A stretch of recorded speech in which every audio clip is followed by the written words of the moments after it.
देखिए, यूँ तो हम अपनी सोसाइटी से बहुत सारी बातें सीखते हैं। उसमें से कुछ बातें हैं वैल्यूज़, एथिक्स, मोरालिटी, इंटीग्रिटी।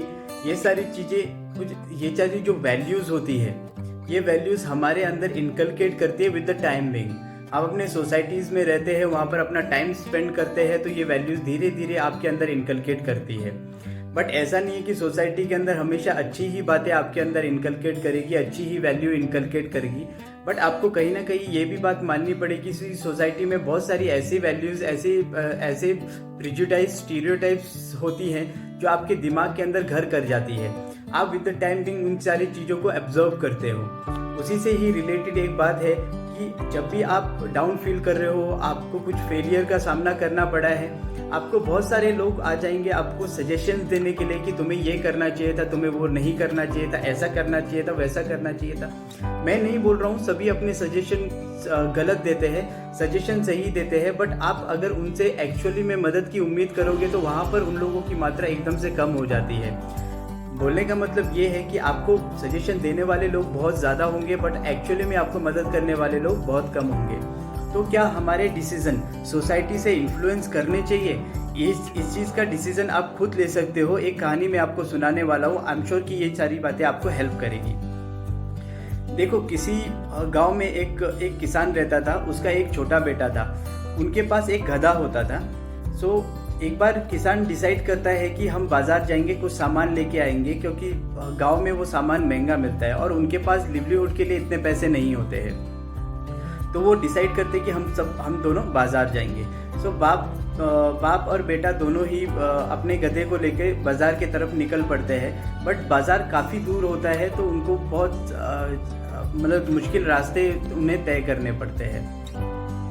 चलते चलते पिताजी को ये रियलाइज़ होता है कि उसका बेटा थक चुका है, तो वो अपने बेटे को उठाता है और गधे पर बिठा के चल पड़ते हैं। तो कुछ टाइम बीतने के बाद बेटा ऊपर से देखता है कि उनके पिताजी के पसीने छूट रहे हैं, वो थक चुके हैं। ये चीज़ देखने के बाद बेटे को अच्छा नहीं लगता है। बेटा खुद उतरता है और गधे का लगाम वो खुद पकड़ता है और पिताजी को कहता है कि आप गधे के ऊपर बैठिए ताकि आप थके ना।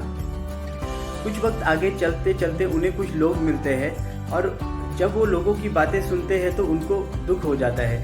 तो लोग बात कर रहे होते हैं, कितना अजीब पिता है, अपने बेटे को पैदल चला रहा है और खुद गधे पर बैठा है। ये सुन के पिताजी को अजीब लगता है, वो नीचे उतरते हैं और दोनों पैदल चल रहे होते हैं। कुछ टाइम के बाद पिताजी बेटे को बोलते हैं कि तुम इसके ऊपर बैठ जाओ ताकि तुम थके नहीं, पर बेटा बैठने से रिफ्यूज़ कर देता है, मना कर देता है। तो दोनों म्यूचुअल अंडरस्टैंडिंग के साथ डिसाइड करते हैं कि हम दोनों गधे पर बैठते हैं, कुछ देर तक हम चलेंगे।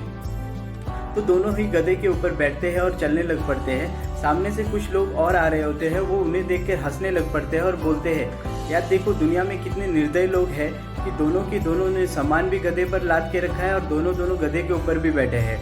लोगों में दया की भावना रह ही नहीं गई है, लोग जानवरों पे कितना अत्याचार करते हैं। ये सुन के दोनों ही गधे से नीचे उतर जाते हैं और पैदल चलने लग पड़ते हैं।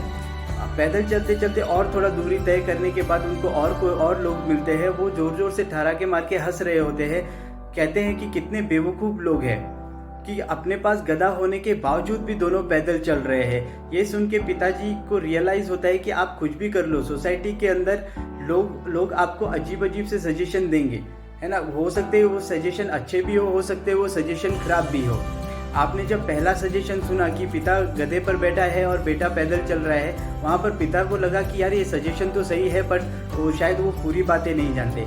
तो इसी से ही हमको लेसन मिलता है कि सोसाइटी में लोग तो बहुत कुछ कहेंगे, बट आपको एक्चुअल डिसीजन खुद से ही लेना है, राइट। तो हर किसी की बातों पे नहीं आना चाहिए, एक्चुअल डिसीजन खुद ही लो। सोसाइटी में तो लोग बोलते ही रहते हैं। So how your decision work for you, that is on you.